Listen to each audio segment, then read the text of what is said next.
We want votership. We want votership. No votership, no rest. No votership, no rest. No votership, no rest. Assam का voter जिंदाबाद. असम का voter जिंदाबाद. असम का voter जिंदाबाद. देश का वोटर जिंदाबाद. जय वोटर. जय वोटर. जय वोटरशिप. जय वोटरशिप. जय विश्वात्मा भारत गांधी जी की. जय विश्वात्मा भारत गांधी जी की. जय विश्वात्मा भारत गांधी जी की. जय विश्वात्मा भारत गांधी जी की. बहुत बहुत धन्यवाद.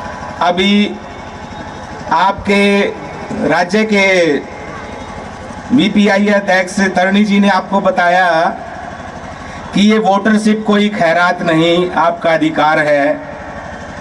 और ये संवैधानिक रूप से जिस प्रकार आप इस देश के नागरिक हैं, संविधान आपको नागरिक की मान्यता देता है, वहीं से आपको कुछ इस देश के संसाधनों में हिस्सेदारी भी मिलती है।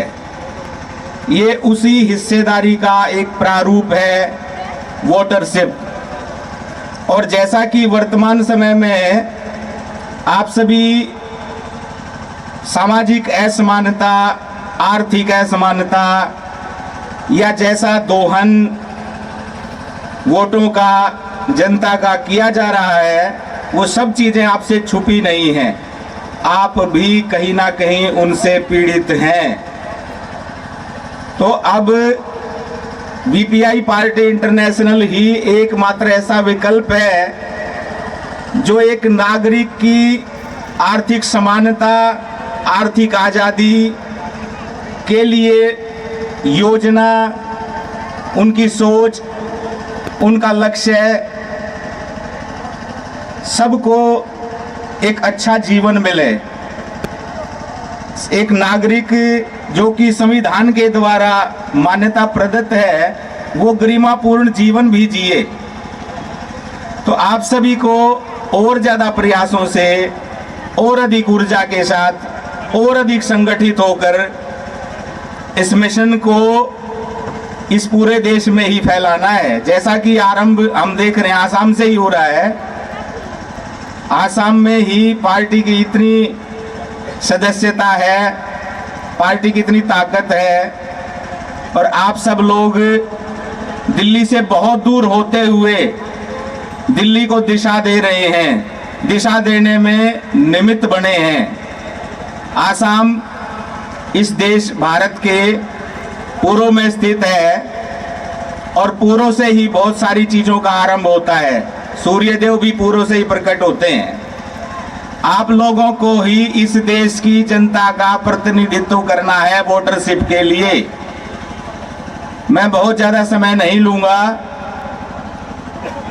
जय वोटरशिप, जय वोटरशिप, जय वोटरशिप, जय हिंद। आपके कंधों पर है ये लड़ाई, आप ही लड़ेंगे।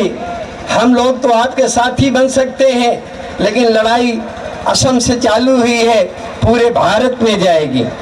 एक बात कहना चाहता हूं, जब भारत देश हमारा अंग्रेजों के अधीन था, मुगलों के अधीन था, उस समय लड़ाई लड़ी गांधी जी ने, और गांधी जी ने लड़ाई लड़ी स्वदेशी आंदोलन छेड़ करके।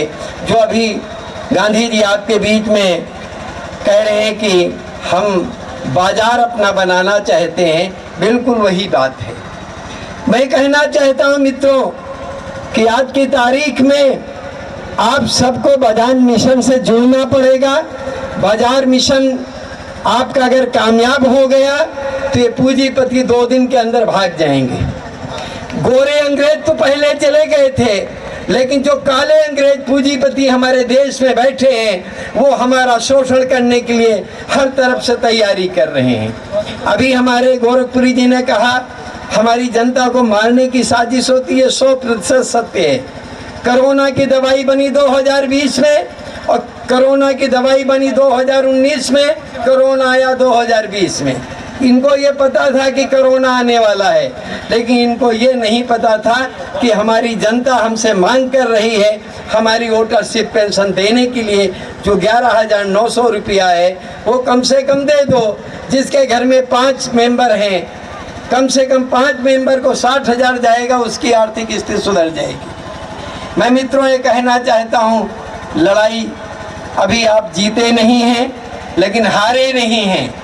लड़ाई जीतने के लिए अभी आपको लंबा संघर्ष करना पड़ेगा। आप हतोत्साही न हो, निराश न हो, साहस बनाए रखें। जिस तरीके से गांधी जी ने सैकड़ों साल इस लड़ाई को लड़ा था, वैसे हमको आपको भी लड़ना पड़ेगा। हो सकता है हम आप बीच से चले जाएं, हमारी आपकी आने वाली पीढ़ी लड़े और उसको सफलता मिले, लेकिन इस अत्याचार के खिलाफ हमको एक कदम आगे बढ़ाना पड़ेगा। मित्रों, मैं दूसरी बात कहना चाहता हूँ, आज़ादी की लड़ाई लड़ने वाले लोग, चाहे नेता सुभाष चंद्र जी बोस हो, चाहे सरदार भगत सिंह हो, चाहे यहाँ इस धरती पे जन्मे विष्णु प्रसाद राभा जी हो, चाहे आज़ाद चंद्रशेखर जी हो, चाहे खुदीराम बोस हो, जो हंसते हंसते अपने फांसी के फंदे को झूठ लिया। मित्रों, हमको भी इन यातनाओं को झेलने के लिए तैयार रहना पड़ेगा। यदि वाले आओ हमें सामान पहुंचाओ, लेकिन हम दलाल की दुकान से सामान नहीं खरीदेंगे। ये प्रस्ताव पास किया जाए कि नहीं? पास किया जाए तो जो लोग इस प्रस्ताव के समर्थन में हैं, हाथ उठा के बताएं कि ये प्रस्ताव पास किया जाए। पास किया जाए। हम भगवान की सौगंध लेते हैं। एक बार सब लोग खड़े हो जाइए, सब लोग खड़े होइए। जैसे हम सौगंध लेंगे उसी तरह आप भी कसम खाइए। सब कसम खाएंगे जैसे मैं सौगंध लेता हूं, हाथ आगे करके। सब लोग अपना अपना हाथ आगे कर लीजिए। अपना अपना हाथ इस तरह, दाहिना हाथ आगे कर लीजिए। एक कसम खिलाया जाएगा। हम शुरू करें। हम जो बोलेंगे वही आपको दोहराना है। माइक है? ठीक है? जो हम बोलेंगे वो आपको दोहराना है। मैं विश्व परिवर्तन मिशन का परिवर्तनकारी, बोलो ना, तुम्हें क्या, इसको क्या हुआ?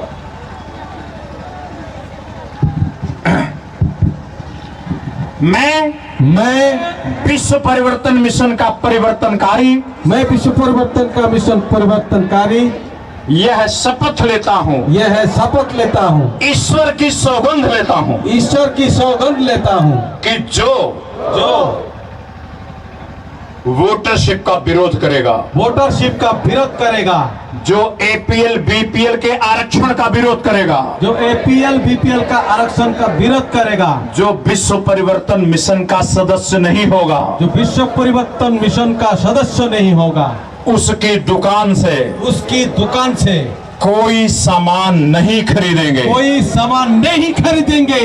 और हमारे सदस्यों को जिस सामान की जरूरत पड़ेगी, हमारे सदस्यों को जिस सामान की जरूरत पड़ेगी, वो सामान विश्व परिवर्तन मिशन के परिवर्तनकारी घर घर जाकर पहुंचाएंगे। विश्व परिवर्तन मिशन की परिवर्तनकारी घर घर जाकर पहुंचाएंगे।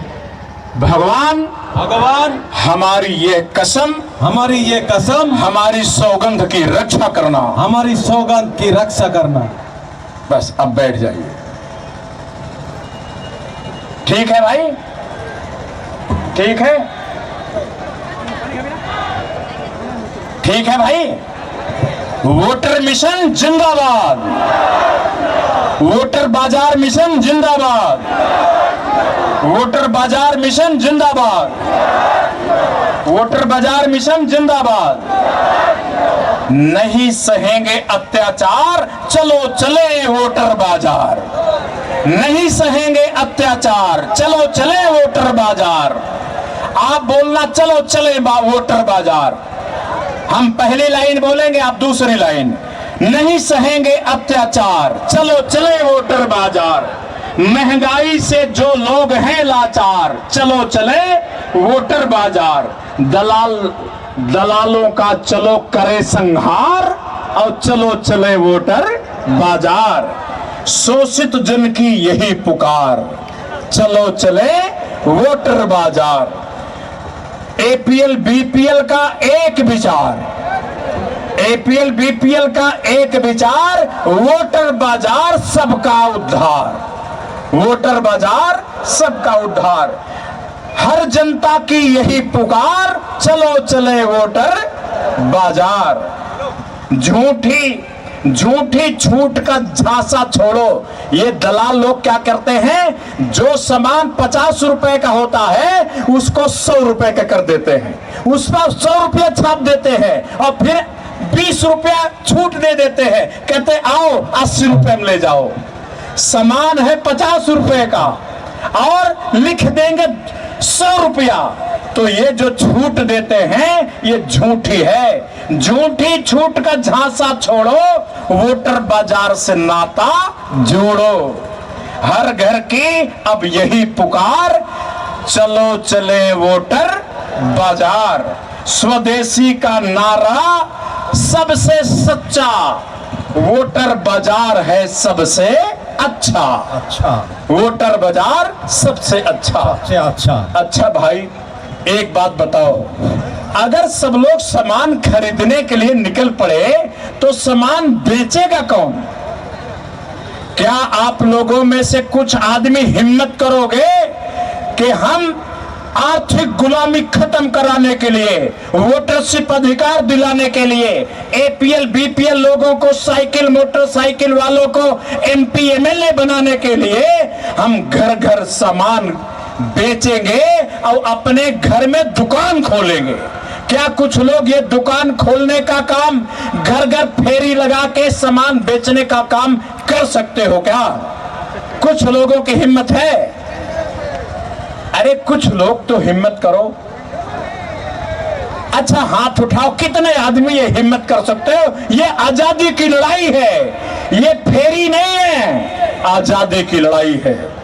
आजादी की लड़ाई में घर घर जाके हमारे महात्मा गांधी ने कपड़े बेचे, हमारे महात्मा गांधी ने घर घर जाके कपड़ा बुना, चरखा चलाया, सूत काता, कपड़ा बुना और घर घर जाके बेचा। जो काम महात्मा गांधी कर सकते हैं, क्या हम आसाम की गुलामी खत्म करने के लिए सामान बेचने का काम हम नहीं कर सकते क्या? हमें शर्म आएगी क्या? नहीं कर सकते क्या? कितने लोग कर सकते हैं? हमें हाथ उठा के बताएं। कर सकते हैं? शर्म तो नहीं आएगी? जब शर्म आए तो महात्मा गांधी को याद करना, जब शर्म आए तो विश्वात्मा को याद करना। अब ये गुलामी तभी जाएगी जब अमीरों की सामान लेना हम बंद कर देंगे, उनका कपड़ा बंद कर देंगे, उनका दाल नहीं खरीदेंगे, उनका चावल नहीं खरीदेंगे, उनका तेल साबुन नहीं खरीदेंगे, उनकी कॉपी नहीं खरीदेंगे, उनकी कलम नहीं खरीदेंगे, उनकी पेंसिल नहीं खरीदेंगे, उनकी साइकिल नहीं खरीदेंगे, उनका छाता नहीं खरीदेंगे। ये सारा सामान वोटर बाजार मिशन से खरीदेंगे, वोटर बाजार मिशन से खरीदेंगे। मेरे भाई इसके लिए तैयार हैं? और जब ये बाजार हमारे हाथ में होगी तो हम कोकराझार चढ़ाई करेंगे। कोकराझार में अनुसूचित जनजाति के लिए रिजर्वेशन मिला, लेकिन वहां कौन बैठ गया? सारे ऊपर वाले बैठ गए। जितने साइकिल मोटरसाइकिल वाले चुनाव लड़े सब हार गए। और जीता कौन? वो बड़ा बड़ा दलाल, वो बड़ा बड़ा करोड़पति अरबपति, वही लोग जीते। और कोकराझार में बीटीसी में 40 सीट है, 40 मेंबर बनते हैं। बीपीएल एपीएल को 97% चाहिए। 97% में कितनी सीट बनी? 40 में 38, 38 3 8, 3 8, 38 सीट पे साइकिल मोटरसाइकिल वाले कोकराझार में मेंबर बनेंगे, चुनाव लड़ेंगे। उनके खिलाफ कोई कार वाला चुनाव लड़ नहीं पाएगा। ऐसा कानून बनना चाहिए। ये बनना चाहिए कि नहीं? इसलिए 40 में 38 मेंबर साइकिल मोटरसाइकिल वाले ही अब आगे से कोकराझार में चुनाव लड़ेंगे, मेंबर बनेंगे। उनको रिजर्वेशन चाहिए, आरक्षण चाहिए। उन साइकिल वालों के खिलाफ साइकिल वाला ही चुनाव लड़ सकता है। अब मोटरसाइकिल वाले के खिलाफ मोटरसाइकिल वाला ही चुनाव लड़ सकता है। कार वालों को चुनाव लड़ने पर रोक लगाई जाए, कानून बनाया जाए कि कोई बड़ी हेलीकॉप्टर वाला, बड़ी गाड़ी वाला व्यापारी वो चुनाव लड़ने के अयोग्य घोषित किया जाए। आसाम विधानसभा में, गुवाहाटी में ये कानून बनना चाहिए। बनना चाहिए कि नहीं भाई? क्योंकि अगर मोटरसाइकिल वाले के सामने हेलीकॉप्टर वाला चुनाव लड़ेगा तो मोटरसाइकिल वाला गारंटी से हारेगा। इसलिए अंबेडकर ने कहा था कि SC ST को रिजर्वेशन दो, तब हमारा प्रतिनिधित्व होगा।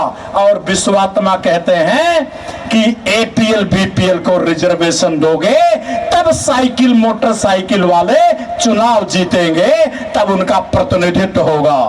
ठीक है कि नहीं भाई? तो ये कार वालों को, हेलीकॉप्टर वालों को चुनाव लड़ने पर कानूनी रोक लगनी चाहिए कि नहीं? लगनी चाहिए कि नहीं? हाँ, तो अब 25 तारीख को गुवाहाटी में धरना दिया जाएगा। अभी ललित पेगू ने बोला ना, 25 तारीख को कितने लोग जाएंगे गुवाहाटी? जाएंगे ना? अरे इकट्ठे मत जाना, वहां जगह नहीं मिलेगी। केवल एक जिला की ड्यूटी लगेगी। जिस जिला की ड्यूटी हो वही एक दिन जाना। इतना जगह गुवाहाटी में नहीं है, इतनी जगह नहीं है। जिस जिले की ड्यूटी लगे वो जाना। तो कोकराझार में एक दिन के लिए, 2 दिन के लिए, 3 दिन के लिए, 4 दिन के लिए, 5 दिन के लिए, 6 दिन के लिए, सरकार जितना दिन बैठेंगे हम लोग भी इतना दिन बैठेंगे। हर महीने के लिए बैठेंगे, हर महीने जाएंगे, लेकिन हमारा हक और अधिकार वोटरशिप हम लड़के लेंगे। এই কারণে মই ভাবো ইয়াৰ বিচাৰধাৰা গান্ধীজীয়ে কৰিব। আজিৰ পৰা মানি লওক, আজিৰ পৰা মানি লওক, পুঁজিপতিৰ পৰা বস্তু কিনা নিষিদ্ধ। চাবোন লাগে, তেল লাগে, কাপোৰ লাগে, কি লাগে আপোনালোকে লিষ্ট এখন বনাই পেলাই আমাক দিব। আমার এক্সট্রা আমি ইন্ডাস্ট্রি বহাই দিম, আমার ইন্ডাস্ট্রির প্রোডাকশন হব, আমার পয়সা আমালৈ যাব, আমি জনতা ভবন খাড়া কৰি দিম, সেই জনতা ভবনত সকলোৱে ন্যায় পাব। গতিকে মই বিশেষ বহুত দীঘলকৈ নকওঁ। কি কি বস্তু আপোনালোকক